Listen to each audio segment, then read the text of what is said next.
The wind howled through the pines of the Bitterroot Mountains, carving icy fingers across the Montana wilderness.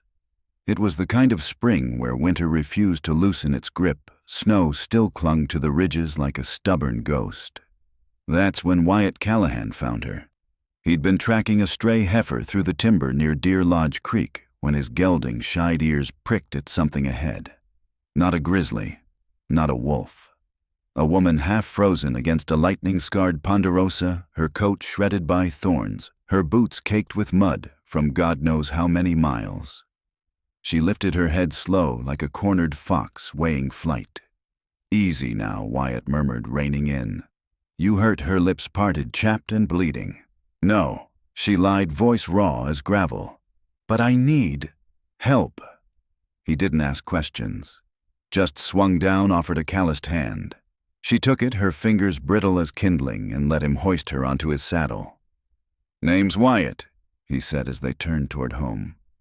"Lena," she whispered. "Lena Hart." The rest could wait. By the fire in his log-walled cabin, Lena sat rigid, wrapped in one of Wyatt's flannel shirt sleeves, drowning her wrists. The coffee in her tin cup had gone cold.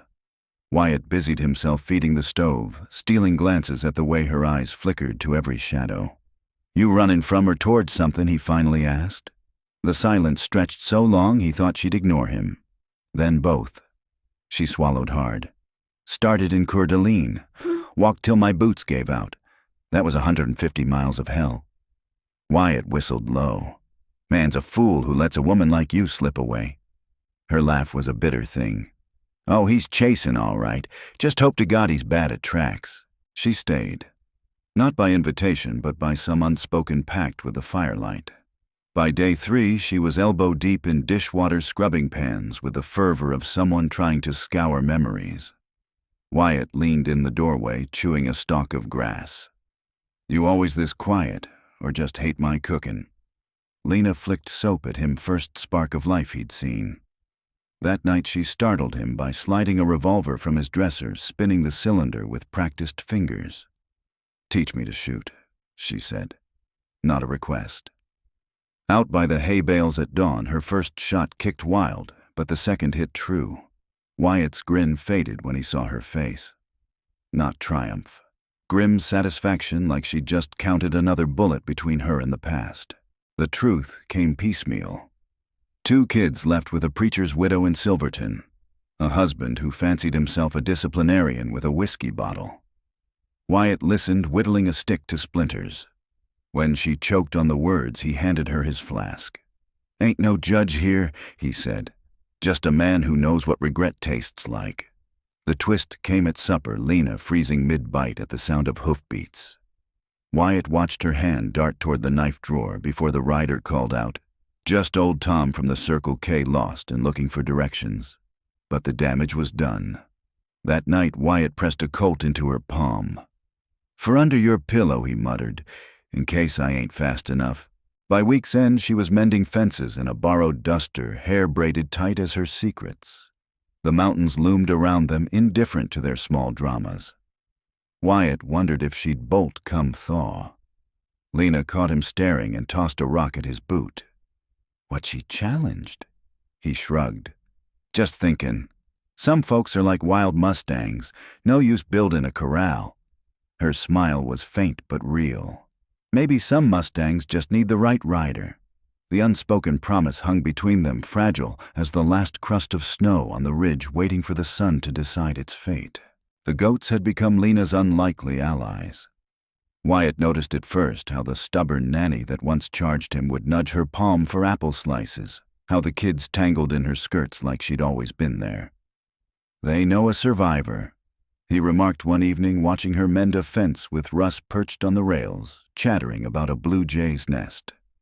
The boy had taken to Wyatt like a duck to water, but Rhoda still eyed him from a distance, her mother's wary gaze mirrored in miniature. Then came the storm. It rolled in at midnight thunder, cracking the sky open like a rifle shot. Lena was out of bed before the first raindrops hit, shaking Wyatt awake. The bay mares foaling, she hissed. They sprinted through the downpour, lanterns swinging wild shadows across the barn. The mare was slick with sweat, sides heaving. Lena didn't hesitate. She knelt in the straw, murmuring low as Wyatt gripped the halter. "Easy, girl," she cooed, though her hands trembled. "We've done worse." The foal came breech. Lena's arms were elbow-deep when lightning flashed, illuminating the terror in the mare's eyes. "Pull now," she gritted. Wyatt yanked as Lena twisted, and the foal slithered free in a mess of membrane and blood. Silence. Then a wet, gasping breath. The mare whinnied, nosing her wobbling colt as Lena collapsed back against the hay bales. Rain drummed the roof like applause. Wyatt wiped his brow with a shaky laugh. "Hell of a way to earn your keep, Hart." She threw a clump of straw at him, but her grin was real, the first unguarded one he'd seen. Rhoda, peeking from the loft with wide eyes, scrambled down to press a grubby handkerchief into Lena's bloody hands. 3 days later, Wyatt found Lena at the creek, scrubbing russet stains from her shirt. The kids splashed upstream, their laughter bouncing off the canyon walls. "You ever delivered a foal?" before he asked, tossing her a bar of lye soap. She caught it one-handed. "Nope, just watched my pa do it once." He whistled. "Guess some things stick even when you wish they wouldn't." Lena's hands stilled. "Like husbands." The words hung between them, sharp as a skinning knife. That's when the rider came. A stranger on a piebald gelding hat, pulled low. Wyatt's hand drifted toward his colt until the man called out in a voice like gravel. "Lena May Hart. Fancy finding you playing house." Lena went white. The kids froze mid-splash. Wyatt stepped forward, but she was already moving, blocking Russ and Rhoda with her body. "You lost Briggs," she spat. The man Briggs dismounted with a smirk. "Came to collect what's mine." His eyes flicked to the children. All of it. Wyatt's draw was faster. The hammer cocked loud enough to silence the crickets. "Funny," he drawled. "I don't recall seeing your name branded on these folks." Briggs' smile faltered. Lena's voice cut through the tension like a whip. "Rhoda, take your brother to the root cellar, now." The girl fled, dragging Russ by the wrist. What happened next became ranch legend. Briggs made the fatal mistake of reaching for his gun. Wyatt shot him through the shoulder before his fingers cleared the holster. As the man writhed in the dirt, Lena knelt beside him, yanking his head up by the hair. "Listen close," she whispered. "You crawl back to whatever hole you came from. Tell them Lena Hart's children are protected by wolves now." She pressed Wyatt's knife to his throat, just hard enough to draw blood. "And wolves remember." That night, Wyatt found her on the porch, gripping the railing like it was the only thing holding her up. He handed her a whiskey bottle. "Kid's asleep." She nodded, taking a swig. "Rhoda asked if you'd teach her to shoot tomorrow." A choked laugh escaped him. "That girl's gonna be hell on wheels." Lena's shoulders finally relaxed. "Yeah, just like her mama." The stars burned cold overhead. Somewhere in the dark, the new colt bleated. Wyatt bumped her shoulder with his. "You know, wolves mate for life." Lena snorted. "So do buzzards. Your point." He stole the bottle back, grinning. "Just saying. This ranch could use a few more howls." And when she smiled, slow, real hers, Wyatt knew the storm had finally passed. The hammer hung heavy on Wyatt's belt as he watched Lena kneel in the dirt, her hands steady on the stake. Sunlight caught the sweat at her temples, the faded scar along her collarbone, a story she hadn't told yet. "What does that make us?" she'd asked. The question buzzed in his skull like a trapped hornet. He swung the mallet hard, driving the stake deep as if it could anchor the moment. Then the world split open. A gunshot cracked across the pasture. Lena was on her feet before the echo died, her body blocking the path to the house where Rhoda and Russ played. Wyatt's colt cleared leather just as a voice shouted from the tree line. "Don't shoot, you trigger-happy bastards!" A lanky figure emerged, hands raised, leading a limping mule. The stranger's hat was riddled with bullet holes, his duster more patch than coat. "Name's Ezekiel Boone," he wheezed.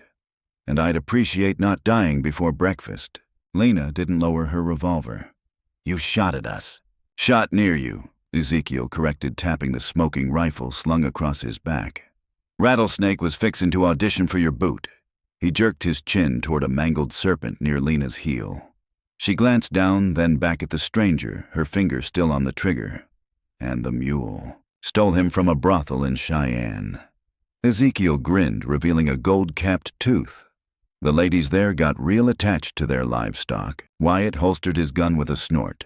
You're either the worst outlaw or the worst liar in Montana. ¿Por qué no los dos? Ezekiel winked at Lena, who finally lowered her weapon with a muttered, Dios mío. Turned out Ezekiel was a farrier by trade, a gambler by vocation, and a fugitive by sheer bad luck.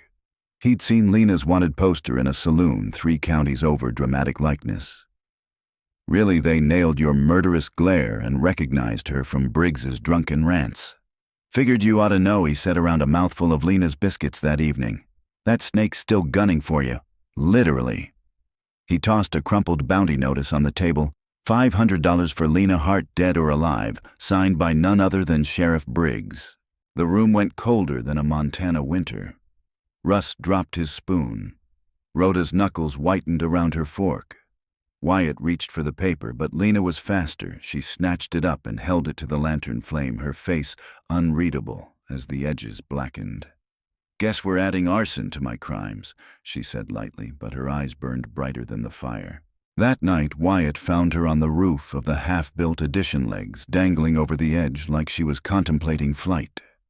He hauled himself up beside her without a word. The stars were relentless tonight, a million pinpricks of light. You building me a tower or a house? Lena asked, suddenly nudging a loose shingle with her boot. Depends. Wyatt stretched out, lacing his hands behind his head. You planning to grow your hair real long and let men climb it? She barked a laugh, sharp, surprised. Thought you were the wolf in this story. Nah. He turned his head to look at her. Wolves don't build things. They just protect what's theirs. The quiet stretched between them, comfortable as an old saddle. Somewhere below, Ezekiel's mule brayed at the moon. Lena exhaled hard. I'm tired of running, Wyatt. Then don't. He sat up, catching her chin with one calloused hand. Let Briggs come. This time he'll find a whole damn pack waiting. She searched his face for a long moment, then nodded once. When she leaned in, her lips tasted like gunpowder and hope. Down in the yard, Ezekiel covered Rhoda's eyes with a dramatic gasp. Nina, look away. Your mama's corrupting the help. Lena flipped him off without breaking the kiss. The next morning, Wyatt woke to hammering. He stumbled outside to find Lena on the addition's roof, nails between her teeth, Ezekiel steadying the ladder while Rhoda handed up shingles. Russ sat in the dirt, solemnly stacking wood scraps into what looked suspiciously like a gallows. Morning, Hefe, Ezekiel called. Your woman's got opinions about gable ends. Lena shot Wyatt a grin that could have melted snow. You said you needed hands. She held up hers, blistered, bleeding alive. Turns out I've got 2. Wyatt grabbed a hammer. The future stretched before them, raw and unbuilt as the skeleton of their home. For the first time in years, Lena Hart wasn't looking over her shoulder, and that, Wyatt thought as he swung his mallet, was worth more than gold. The wind carried the scent of fresh-cut pine and something sweeter, wild bergamot, crushed under Lena's boot as she stepped closer to Wyatt. His knife stilled mid-carving, the half-formed wooden horse in his hands forgotten. Her fingers on his shoulder felt like a brand hotter than any summer sun. Then Ezekiel ruined the moment. Ay, Dios mío! The farrier's voice boomed from the barn, followed by the sound of splintering wood. Either this mule's possessed, or I've been drinking way too much tequila. Lena's grip tightened on Wyatt's shoulder, half irritation, half reluctant amusement. We should probably save him from his own poor life choices, Wyatt sighed, standing. Yeah. They found Ezekiel pinned against the tack room door by his own mule, the beast's ears flattened in equine disgust. He's judging me, Ezekiel accused, pointing at the animal. Those eyes are full of contempt. Lena folded her arms. What did you do this time? I may have borrowed his oats to make whiskey mash. Wyatt groaned. That's why you've been feeding him chili peppers all week. Hombre, you try saying no to those eyes. Ezekiel gestured wildly at the mule, which chose that moment to steal his hat and chew it with deliberate malice. Lena snorted. Can't say I blame him. She reached out, scratching the mule's favorite spot behind the ears. Instantly, the beast calmed, nuzzling her palm like a kitten. Ezekiel gaped. Madre de, you're a damn horse witch, you know that. Goat witch, Wyatt corrected. Horses are just smart enough to recognize their queen. Lena flipped them both off without breaking eye contact with the mule. Later, when the chaos had settled and Ezekiel was nursing his wounded pride and a bottle of actual whiskey, Lena found Wyatt back on the porch. The wooden horse was nearly finished now, its mane flowing like wind. "For Russ?" she asked, sitting beside him. Wyatt nodded. "Figured he could use something to hold on to that ain't sharp or loaded." Lena studied the carving, her thumb tracing the smooth lines. "You're good at this, making broken things whole again." The knife slipped. A thin line of blood welled on Wyatt's thumb. He sucked at it absently. "Takes one to know one, Hart." The coyotes started up their nightly chorus, then a sound that used to make Lena reach for her gun. Now it just made her lean into Wyatt's side, her head finding the hollow of his shoulder like it belonged there. "You ever think about more kids?" The question slipped out before she could stop it. Wyatt's hand stilled. "You asking or telling?" "Just wondering." Her voice was softer now, almost lost under the rustling cottonwoods. "Rhoda asked for a sister today." The wooden horse dropped to the porch boards. Wyatt turned, cupping her face with hands still rough from sawdust and splinters. "Lena Hart," he murmured. "Are you trying to make me love you?" She met his gaze, unflinching. "No, just seeing if you'd run when things get real." His laugh was a warm puff against her lips.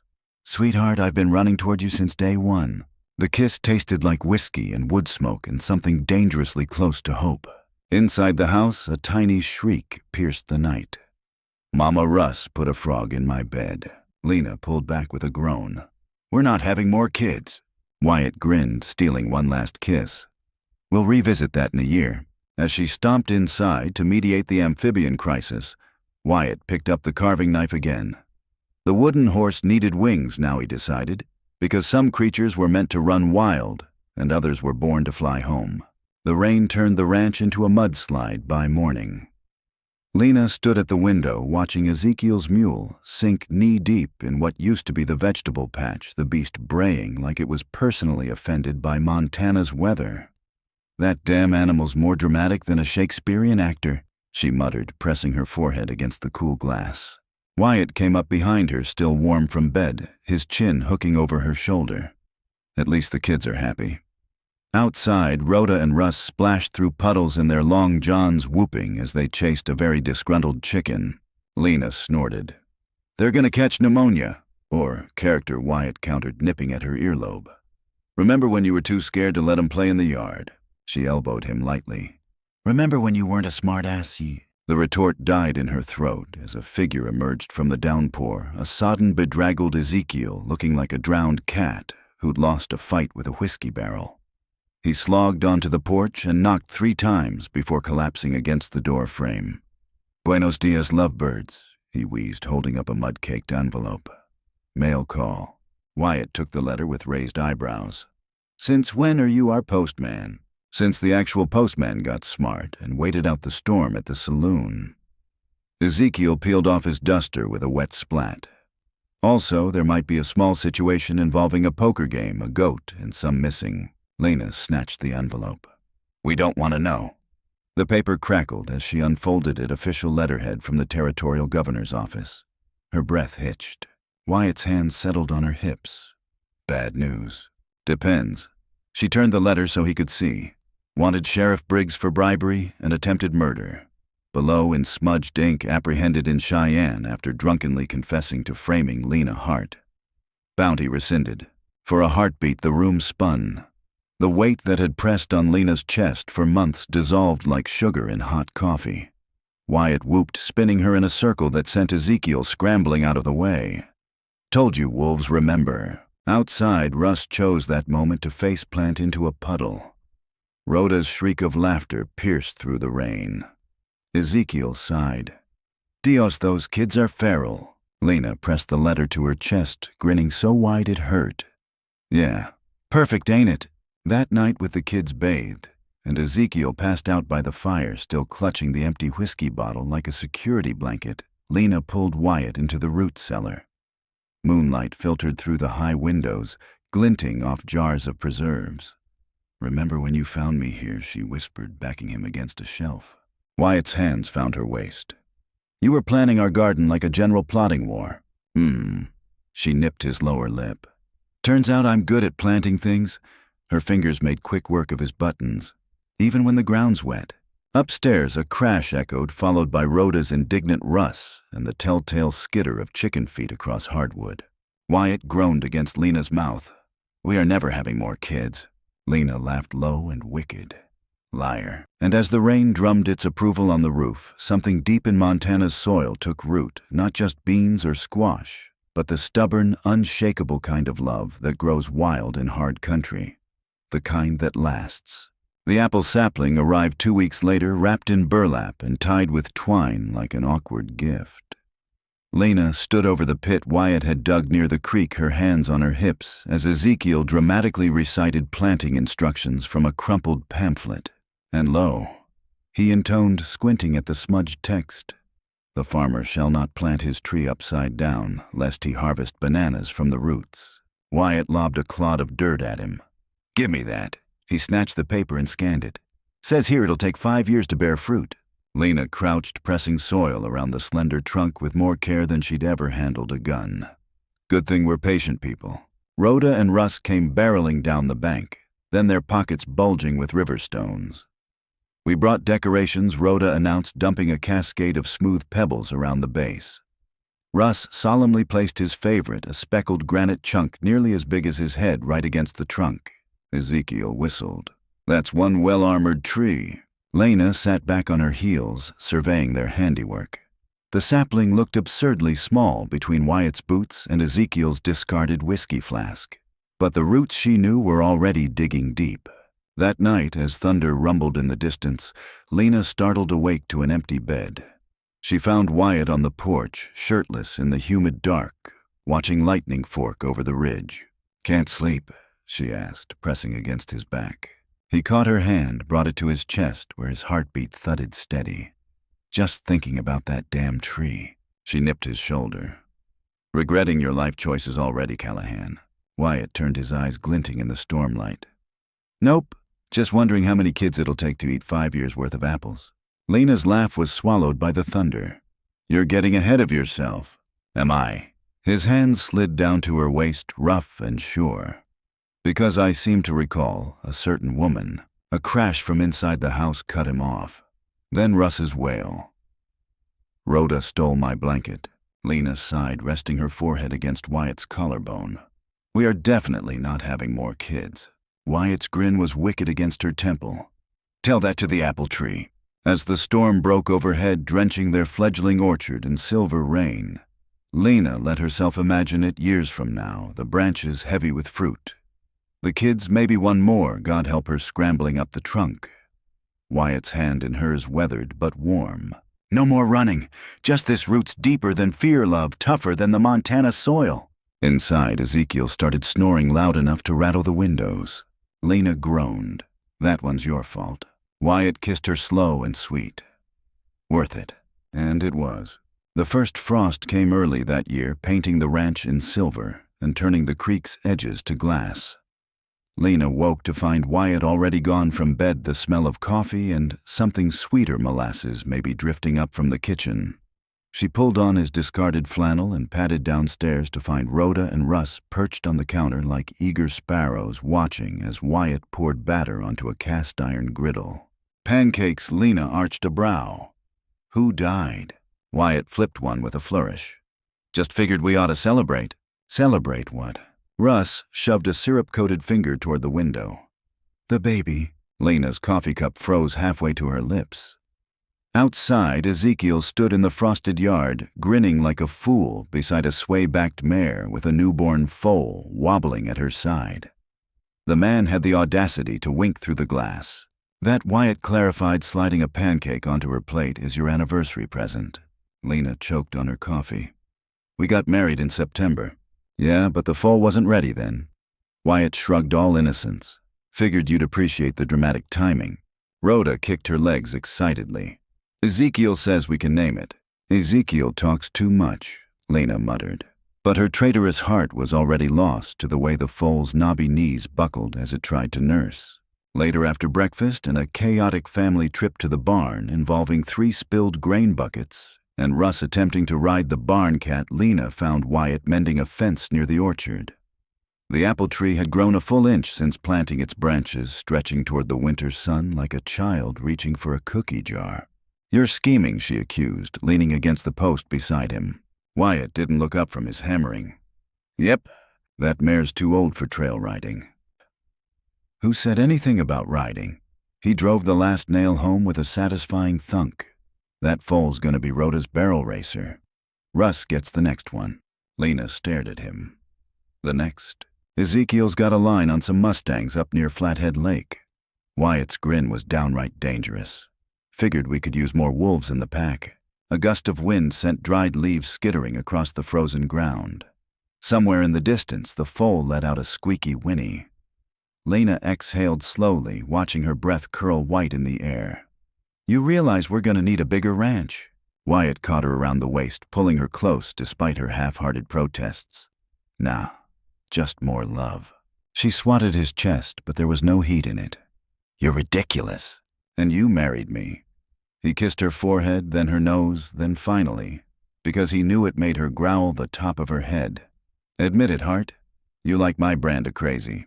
The foal chose that moment to crash into a water trough, sending Ezekiel scrambling with a string of creative Spanish curses. From the porch, Rhoda's delighted shriek pierced the morning. "Mama, the baby horse ate Russ's mitten." Lena buried her face in Wyatt's shoulder. "We are never having more kids." Wyatt's laughter warmed her better than any fire. "Too late. We've already got a herd." And as the winter sun climbed higher, painting the frost in gold, Lena couldn't help but agree. The roots they'd planted in the earth in each other in this wild, imperfect life were holding fast, growing stronger, just like family should. The lavender by the porch bloomed purple that summer, attracting bees and the occasional hummingbird. Lena found Wyatt there one evening, sprawled in the dirt like a felled tree, staring up at the blossoms with a peculiar intensity. "Either you've developed a sudden passion for horticulture," she said, nudging his boot with her toe, "or Ezekiel finally talked you into sampling his medicinal herbs." Wyatt didn't smile. "Rhoda's got a beau." Lena's basket of eggs nearly hit the ground. "She's 12, 14 next month." He sat up, brushing dirt from his hair. "Some rancher's kid from over near Phillipsburg came by today asking if he could escort her to the harvest social." His impression of the boy's squeaky voice was downright murderous. Lena bit her lip hard. The image of their fierce, ink-stained daughter tolerating courtship was absurd enough to make a preacher laugh. "What did you tell him?" "Shot his hat off." At Lena's horrified look, Wyatt cracked. "Kidding. Mostly."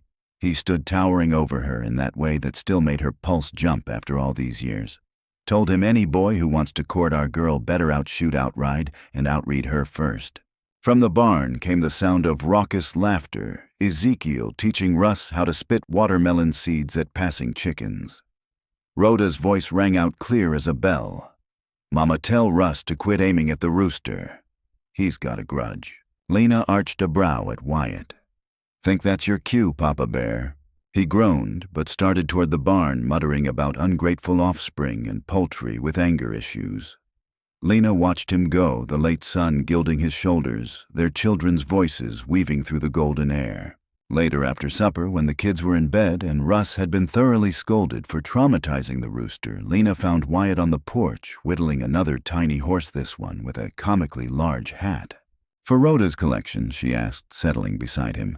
"Nope." He held it up. "Her first suitor. Thought I'd give her something to practice her knife skills on." Lena's laughter startled an owl from the cottonwoods. The sound carried across their land, past the sturdy apple tree, the riot of wildflowers, the barn, where Ezekiel's latest Mustang acquisition dozed peacefully. All the pieces of this life they'd built from scratch and stubbornness. Wyatt's hand found hers in the dark, his thumb tracing the silver scar on her wrist, the one Briggs had given her all those years ago. Now just another story, etched into their history, no sharper than the memory of winter's bite. Inside, Russ's sleepy voice carried through the open window. "Rhoda, stop hogging the blankets. You're worse than Ezekiel's mule." Lena leaned into Wyatt's shoulder, breathing in the scent of pine and earth and home. "We did good, Callahan." He kissed her temple, his voice rough with contentment. We're not done yet. And as the fireflies blinked their approval across the meadow, Lena knew he was right. Some roots grow deeper with time, strong enough to hold whatever came next. The autumn Rust turned 16. He presented Wyatt with a wooden box containing 12 perfect chess pieces carved from black walnut. Figured you needed a new challenge, he said, watching his father's calloused fingers trace the intricate knight. Since Mama's been letting you win at checkers for 20 years. Lena nearly spit out her coffee. Wyatt's indignant, "I do not" died when she kicked him under the table. "You're right," she said solemnly. "Your father's pride couldn't handle another decade of defeat." The wink she gave Russ made him duck his head to hide a grin. That night, as Wyatt studied the chessboard by lamplight, already plotting strategies, Lena stood at the window watching Russ teach Rhoda's youngest how to whittle behind the barn. The girl's peals of laughter floated up through the golden cottonwood leaves. "Remember when we worried they'd never feel safe?" Lena murmured. Wyatt moved his queen with unnecessary force. "Now we gotta worry about grandkids putting snakes in our boots." The crunch of wagon wheels interrupted them. Ezekiel, now gray as a badger, but still sporting that damn gold tooth, rolled into the yard, with his customary fanfare, a jug of something dubious in one hand and a newspaper in the other. "Oye, viejos, you'll never guess who kicked the bucket," Lena groaned. "If it's Briggs, I want details. If it's the governor, I want the whiskey." "Better." Ezekiel slapped the paper on the table. "Some Eastern fools offering $500 for stories about frontier women who defied convention." He jabbed a finger at Lena. "You're sitting on a gold mine, Hermanita." Wyatt's pawn clattered to the board. "She's not some damn. Already wrote it." Lena pulled a leather-bound journal from the shelf, tossing it to Ezekiel. "Page 43 onward. Just change the name so Rhoda doesn't murder me." The room went still. Even the crickets outside seemed to pause. Wyatt's voice came out strangled. "When did you?" "Winter of '89. She shrugged. "While you were snoring through that blizzard." Ezekiel whooped, already flipping pages. "This is pure gold." Chapter 7. How to Poison a Man with 3 Common Herbs and a Prayer. Wyatt's face did something complicated between pride and terror. Lena patted his cheek. "Relax, old man. The good parts are all about you." As Ezekiel began dramatically reading aloud with sound effects, Wyatt pulled Lena onto his lap right there at the kitchen table, silver hair mixing with gray, their laughter rising like sparks into the Montana night. Outside, the apple tree they'd planted decades ago creaked in the wind, its branches heavy with fruit. Roots deep, love deeper. And somewhere in the dark, a new generation of hearts whispered secrets and carved dreams into wood, their laughter the only legacy that mattered.